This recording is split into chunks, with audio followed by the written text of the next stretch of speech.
Di balik setiap raja besar, selalu ada satu bayangan yang bekerja dalam diam.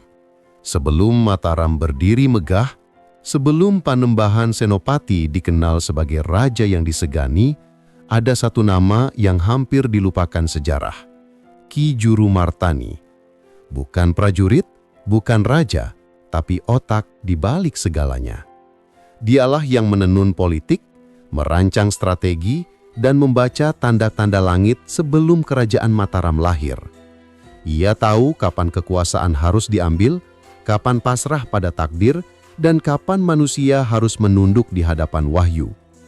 Namun kisahnya jarang diceritakan, karena sejarah hanya mencatat nama-nama di atas singgasana, bukan bayangan yang menuntun mereka menuju tahta.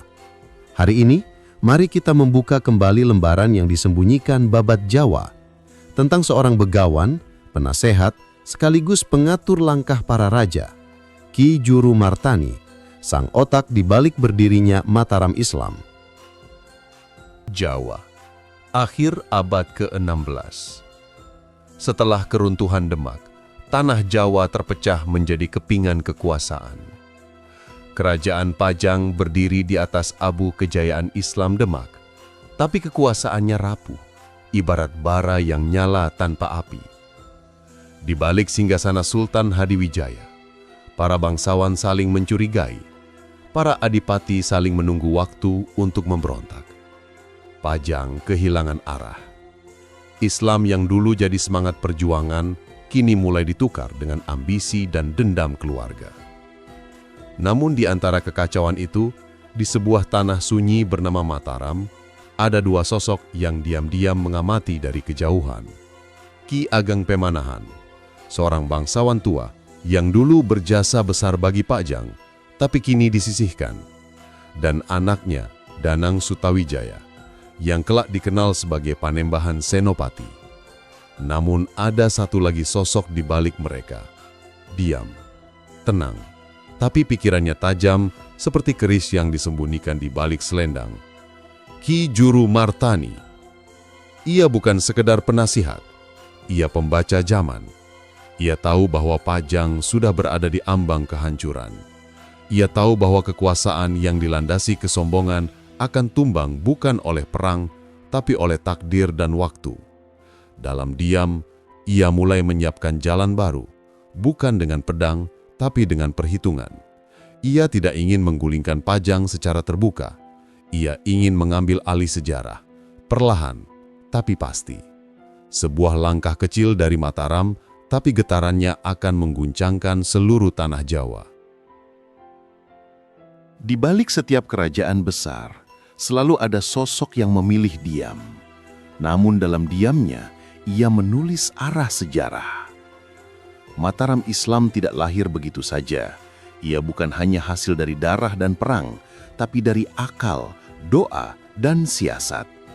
Dan di balik semua itu, berdirilah seorang tokoh misterius yang jarang disebut dalam naskah sejarah rakyat, Ki Juru Martani. Namanya nyaris hilang dari ingatan masa kini, tapi di abad ke-16, ia adalah otak politik, guru strategi, dan penjaga ruh Mataram. Dialah paman dari Panembahan Senopati, sang pendiri Mataram Islam. Namun perannya jauh lebih dari sekedar keluarga. Ia adalah penyusun jalan menuju tahta. Bayangkan sebuah malam di alas Mentauk, bulan separuh menggantung di langit. Ki Juru Martani duduk bersila di bawah pohon jati tua. Asap dupa tipis menari di udara. Sementara di hadapannya, peta Mataram tergambar bukan dengan tinta, tapi dalam bayangan pikirannya. Ia tahu bahwa tanah Mentauk adalah tanah yang akan melahirkan kerajaan besar. Namun, ia juga tahu untuk mencapainya dibutuhkan pengorbanan, kelicikan, dan keteguhan hati. Ki Juru Martani bukan prajurit yang menghunus pedang. Ia adalah pengatur jalannya pedang. Ia tidak memimpin pasukan, tapi dialah yang menentukan kemana pasukan itu harus menuju. Yang menarik, Ki Juru Martani tidak hanya hidup di pusaran kekuasaan, tapi juga dalam konflik batin yang dalam. Ia tahu bahwa kekuasaan bisa menodai cita-cita suci, Namun ia juga tahu, tanpa kekuasaan, ajaran Islam tak akan tumbuh di tanah Jawa. Maka ia memilih jalan sunyi, menjadi pemain di balik layar, yang terkadang harus berbohong demi kebenaran dan menyusun tipu daya demi kelanggengan iman. Sebuah ironi yang membuatnya tampak seperti bayangan abu-abu di antara hitam dan putih sejarah. Beberapa naskah babat menulis bahwa Ki Jurumartani adalah arsitek utama dalam strategi penaklukan Pajang. Ia yang menyusun langkah Panembahan Senopati, mengatur hubungan dengan Sunan Kalijaga, dan membangun jaringan spiritual politik antara Mataram dengan para wali pewaris Demak. Ia memahami bahwa di tanah Jawa, politik dan spiritualitas tidak bisa dipisahkan. Satu langkah di medan perang harus diimbangi dengan satu malam tirakat. Dan karena itulah, ia dianggap bukan hanya penasehat politik, tapi orang tua spiritual bagi Senopati. Paman, apakah jalan ini benar? Kita akan menyembunyikan niat di hadapan Raja Pajang agar Mataram bisa berdiri? Tanya Panembahan Senopati. Nak Mas, dalam dunia kekuasaan, tidak semua kebenaran boleh tampak di permukaan. Ada kalanya kita harus berjalan di balik bayangan, bukan untuk menipu, tapi agar cahaya kebenaran bisa menemukan jalannya sendiri. Jawab Ki Jurumartani. Kata-kata itu kelak menjadi fondasi ideologi Mataram Islam. Kekuasaan harus berakar dari kebijaksanaan, bukan dari amarah. Ki Jurumartani mengajarkan satu hal, bahwa dalam membangun negeri, tidak cukup hanya dengan keberanian. Dibutuhkan kesabaran, strategi, dan kedalaman batin. Ia mungkin tak terkenal seperti Senopati, namun di setiap keputusan besar Mataram, jejak pikirannya ada di sana. Ia adalah ruh yang menjaga agar Mataram tidak hanya menjadi kerajaan duniawi, tetapi juga kerajaan dengan ruh Islam. Tanah Mentauk mulai berdenyut, bukan karena perang, melainkan karena rencana yang disusun dalam diam. Di sebuah pendapat tua yang diterangi lentera minyak, dua bayang duduk berhadapan. Panembahan Senopati dan Ki Jurumartani. Keduanya tidak banyak bicara, hanya diam. Karena di antara diam itu sedang lahir keputusan besar. Apakah Mataram akan tetap tunduk pada Pajang atau berdiri sebagai kerajaan sendiri? Suatu malam di tengah gemuruh angin dari hutan jati, Ki Jurumartani berbicara perlahan. Nak Mas Senopati, Pajang sudah kehilangan ruhnya. Raja mereka sibuk menjaga tahta, bukan menjaga umat. Tapi kita tidak boleh melawan dengan pedang, karena darah sesama bangsa akan mengotori tanah ini. Maka yang akan kita lakukan bukan perang, tapi perubahan dari balik bayangan. Senopati menunduk. Hatinya gelisah, antara hormat kepada Raja Pajang dan rasa tanggung jawab kepada masa depan Mataram. Tapi Paman, bukankah itu sama saja seperti mengkhianati? Ucap Panembahan Senopati. Ki Jurumartani tersenyum samar. Bukan pengkhianatan, Nak Mas. Ini adalah laku bijaksana. Bukan semua kebenaran harus diteriakkan di alun-alun. Kadang kebenaran hanya bisa diselamatkan dengan kesunyian. Di balik layar, Ki Jurumartani mulai bergerak. Ia mendekati para tumenggung Pajang, berbicara dengan bahasa halus penuh simbol dan perumpamaan. Ia menanamkan benih keraguan di hati mereka, bukan untuk menjatuhkan, tapi agar mereka mulai melihat kelemahan Pajang dengan mata sendiri. Ia tahu, manusia tidak bisa dipaksa oleh kebenaran. Mereka harus didorong oleh kesadaran yang lahir dari dalam. Dan disinilah seni Ki Jurumartani, menggerakkan dunia tanpa terlihat menggerakkan apapun. Di malam-malam tertentu, Ki Jurumartani bersemedi di tepi Sungai Opa, menyendiri di bawah pohon randu alas, bukan untuk meminta kekuasaan, melainkan memohon petunjuk Allah, agar langkah mereka tidak tergelincir. Air sungai mengalir perlahan, dan di antara desirnya terdengar bisikan. Jika niatmu lurus, maka jalanmu akan dijaga. Sejak malam itu, keputusan bulat pun diambil. Mataram akan berdiri, bukan sebagai pemberontak, tapi sebagai penyambung ruh Islam Jawa yang dulu ditanamkan Demak dan para wali. Ki Juru Martani menyiapkan siasat halus. Ia mengatur utusan untuk menemui Raja Pajang, membawa persembahan, pujian dan penghormatan seolah Mataram tunduk dan patuh. Namun, di balik itu, ia tengah menyiapkan kekuatan baru, mengatur tanah, menatap pasukan dan memperkuat spiritualitas rakyat Mataram. Bukan dengan senjata, melainkan dengan iman dan kebijaksanaan. Kekuatan sejati bukan pada jumlah prajurit, tapi pada keteguhan hati dan kejelasan niat, ucap Ki Juru Martani kepada Senopati. Sejarah mencatat banyak raja besar, tapi sedikit yang tahu bahwa di balik mereka ada sosok yang lebih besar lagi, yang tidak duduk di tahta, tidak mengenakan mahkota, namun menjaga agar kekuasaan tidak kehilangan maknanya. Itulah peran Ki Juru Martani. Ia bukan penguasa, tapi penjaga keseimbangan antara politik dan spiritualitas. Ia tahu kapan harus diam, dan kapan diam itu menjadi kekuatan yang lebih tajam dari pedang. Kerajaan Pajang masih tampak kokoh. Raja Hadiwijaya berkuasa dengan wibawa. Para adipati tunduk dan rakyat masih menaruh hormat. Namun, di bawah permukaan kekuasaan itu, ada retakan kecil. Retakan yang tidak terlihat, tapi perlahan meluas. Dan retakan itu adalah buah dari siasat halus Ki Juru Martani. Ia tidak menghasut, tidak memfitnah, tidak menghunus pedang. Ia hanya menanam keraguan. Keraguan yang kelak akan tumbuh menjadi gelombang perubahan. Ki Juru Martani tahu satu hal, bahwa kekuasaan besar akan runtuh bukan karena serangan, tapi karena ia kehilangan makna. Maka, ia berbisik halus ke telinga para bangsawan Pajang.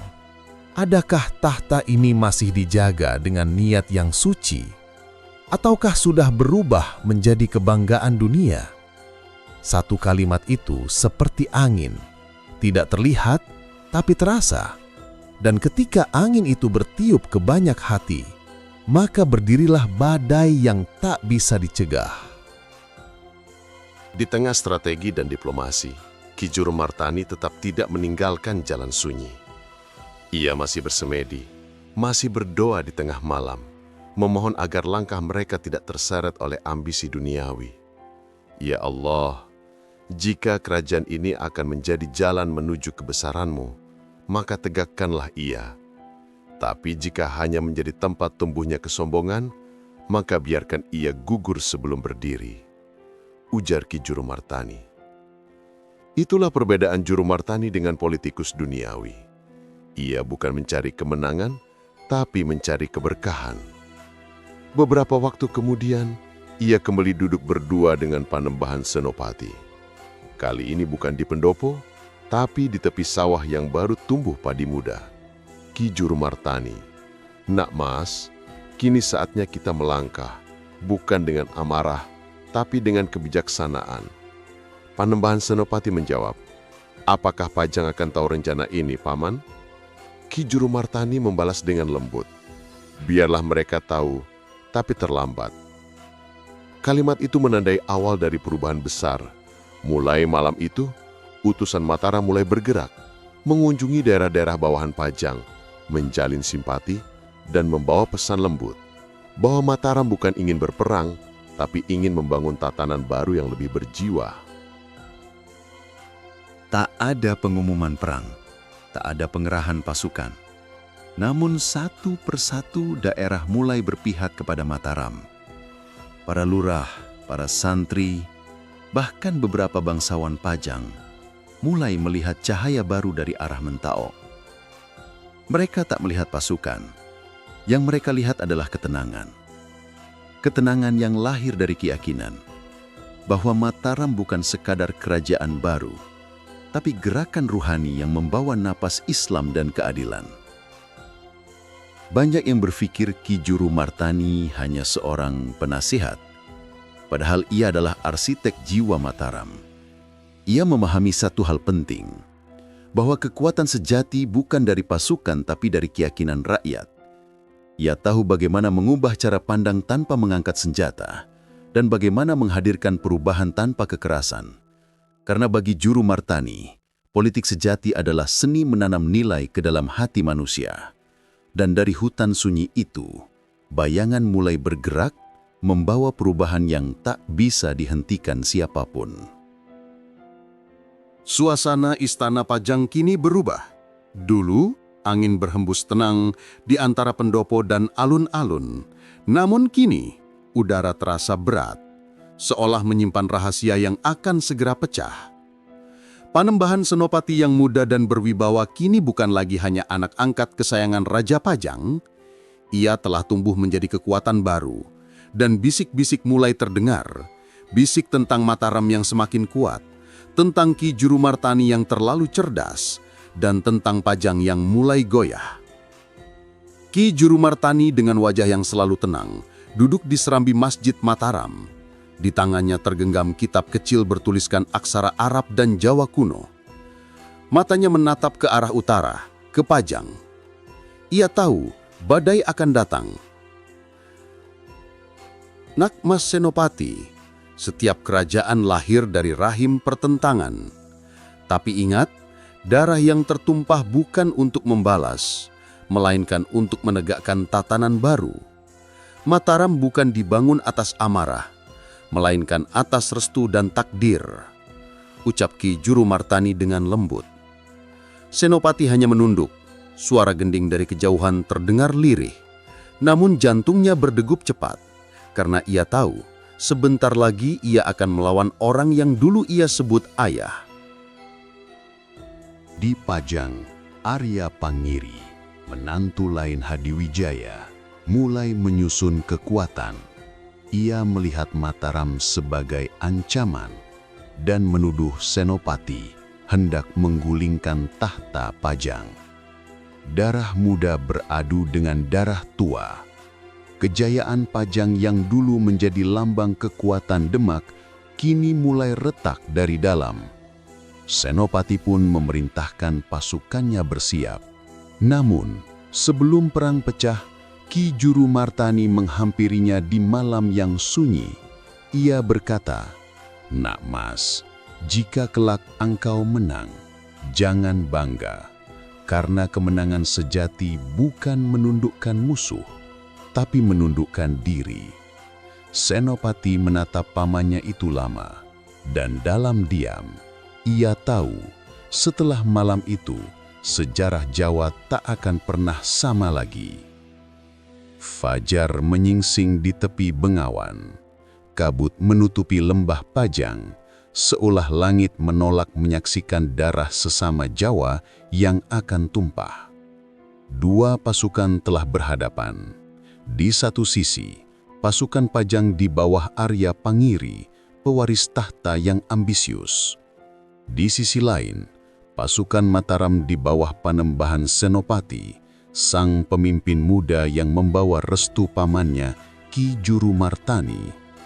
Tidak ada teriakan, tidak ada sorak, hanya diam yang berat sebelum tombak pertama dilemparkan.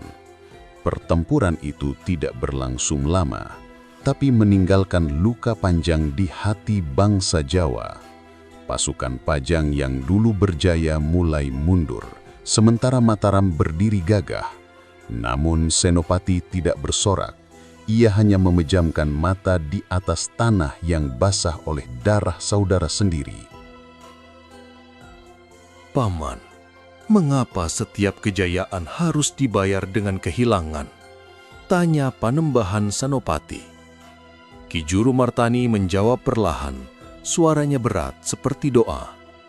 Nak Mas, tak ada kerajaan tanpa pengorbanan. Tapi ingat, darah ini bukan untuk kekuasaan, melainkan untuk menegakkan tatanan baru. agar tanah Jawa kembali bernafas dalam ridha Allah. Senopati menunduk. Ia tahu, hari itu bukan hanya Pajang yang runtuh, tetapi juga masa lamanya sebagai manusia biasa. Ia telah menjadi panembahan Senopati ing Alogo Sayyidin Panon Togomo, Raja pertama Mataram Islam. Kabut perang telah berlalu. Tanah Jawa kembali tenang. Tapi ketenangan itu belum tentu kedamaian. Di reruntuhan kekuasaan Pajang, berdirilah kekuatan baru, Mataram. Bukan kerajaan yang lahir dari darah semata, melainkan dari perpaduan kecerdikan politik dan restu langit. Panembahan Senopati kini resmi diangkat sebagai pemimpin. Namun, di balik gemerlap penobatan itu, ada sosok yang duduk tenang di belakang layar. Ki Juru Martani, sang otak politik yang membangun Mataram bukan dengan pedang, tapi dengan pikiran. Mataram tidak langsung berdiri megah. Tanahnya masih kecil, rakyatnya belum sejahtera, dan musuhnya masih banyak. Namun Ki Juru Martani tahu satu hal, kerajaan tak akan bertahan hanya dengan kekuatan, melainkan dengan aturan, strategi, dan simbol. Ia menata Mataram dengan 3 langkah besar. Pertama, menata kekuasaan dari dalam.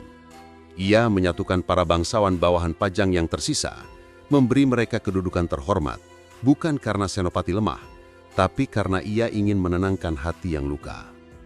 Menaklukkan tanpa mempermalukan, begitu prinsip Ki Juru Martani. Yang kedua, membangun sistem loyalitas baru.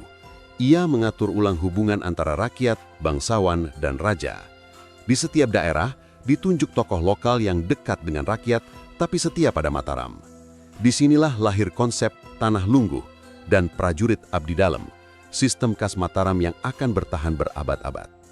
Dan yang ketiga, memperkuat legitimasi spiritual. Ia tahu rakyat Jawa tak hanya tunduk pada kekuasaan dunia, tapi juga pada simbol langit. Maka Ki Juru Martani mendukung Panembahan Senopati membangun hubungan dengan para wali, ulama, dan tokoh-tokoh spiritual. Dengan begitu, Mataram bukan hanya kerajaan politik, tapi juga kerajaan berjiwa Islam Jawa. Namun, di balik semua keberhasilan itu, angin perubahan mulai berhembus. Para bangsawan lama yang dulu tunduk, kini mulai berbisik. Sebagian menganggap Senopati terlalu muda, sebagian lagi iri pada pengaruh besar Ki Juru Martani. Mataram baru berdiri, tapi bayangan politik lama belum sepenuhnya hilang. Di malam yang sunyi, Senopati berdiri di halaman keraton baru. Ia memandang bintang di langit dan seolah mendengar suara pamannya berbisik. Kerajaan sudah lahir, nak mas. Tapi mempertahankannya akan jauh lebih berat daripada merebutnya. Senopati menatap jauh ke kegelapan, di mana cahaya rembulan jatuh ke tanah baru Mataram. Ia sadar, malam itu bukan akhir, melainkan awal dari perjalanan panjang antara kekuasaan dan kebijaksanaan. Jalanmu baru dimulai, nak mas, ucap Ki Juru Martani. Malam di Mataram terasa berbeda. Angin berembus pelan, membawa aroma tanah basah dan dupa dari pendopo keraton. Dari kejauhan, terdengar gamelan yang lembut. Bukan untuk pesta, melainkan tanda syukur atas berdirinya sebuah kerajaan baru. Panembahan Senopati duduk seorang diri di tangga batu keraton. Cahaya bulan menyorot wajahnya yang muda namun mulai menua oleh beban kekuasaan. Ia menatap jauh ke lembah, ke arah di mana Pajang pernah berdiri. Dan di sana, bayangan masa lalu masih menari di matanya. Dalam keheningan itu ia berbisik pada dirinya sendiri. Aku telah menegakkan Mataram. Tapi apakah aku sudah menegakkan kebenaran? Di belakangnya Ki Juru Martani berdiri diam, menatap murid sekaligus rajanya itu. Ia tahu perjuangan belum selesai, karena menegakkan kerajaan jauh lebih mudah daripada menegakkan hati manusia. Nakmas, setiap tahta adalah ujian. Tahta yang sejati bukan berada di atas batu dan istana, tapi di atas kesabaran dan kebijaksanaan, ucap Ki Juru Martani. Senopati hanya menunduk. Malam itu, ia menyadari sesuatu, bahwa kekuasaan bukan akhir dari perjalanan, melainkan awal dari ujian baru, ujian tentang hati, tentang makna, tentang hubungan manusia dengan Tuhan. Langit malam di atas Mataram tampak damai. Namun, di bawah cahaya rembulan itu, tersembunyi kisah lain yang belum diceritakan. Kisah tentang Ki Juru Martani, sang dalang sunyi di balik layar kekuasaan. Bukan hanya penasehat politik, tapi juga penjaga ruh Mataram. Dialah penuntun di balik cahaya yang mengejarkan bahwa kebijaksanaan sejati bukan berasal dari kemenangan, melainkan dari kemampuan memahami kehendak ilahi di balik setiap peristiwa. Sejarah tidak hanya ditulis oleh mereka yang berperang, tetapi juga oleh mereka yang berfikir. Ki Juru Martani bukan sekadar penasehat, ia adalah ruh yang membentuk arah Mataram. Dan di balik setiap keputusan besar, ada doa yang tak pernah didengar. Doa dari seorang bijak yang memilih diam daripada berkuasa. Saudara-saudaraku, dari konflik, darah, dan ambisi, akhirnya lahirlah sebuah peradaban baru, Mataram Islam. Sebuah kerajaan yang bukan sekadar berdiri di atas tanah, tapi di atas doa, tirakat, dan restu para wali. Namun, di balik semua itu, masih ada misteri yang belum terungkap. Bagaimana nasib Ki Juru Martani setelah kerajaan berdiri? Bagaimana perannya dalam menjaga keseimbangan antara politik dan spiritualitas? Dan apakah Mataram benar-benar menjadi kerajaan yang diridai atau hanya mengulang siklus kekuasaan seperti sebelumnya? Kalau kamu merasa kisah ini menyentuh batinmu, jangan lupa klik tombol like, bagikan video ini, dan subscribe channel ini agar tidak ketinggalan lanjutan ceritanya. Karena setiap kisah sejarah bukan sekadar masa lalu, tapi cermin untuk mengenali siapa diri kita hari ini.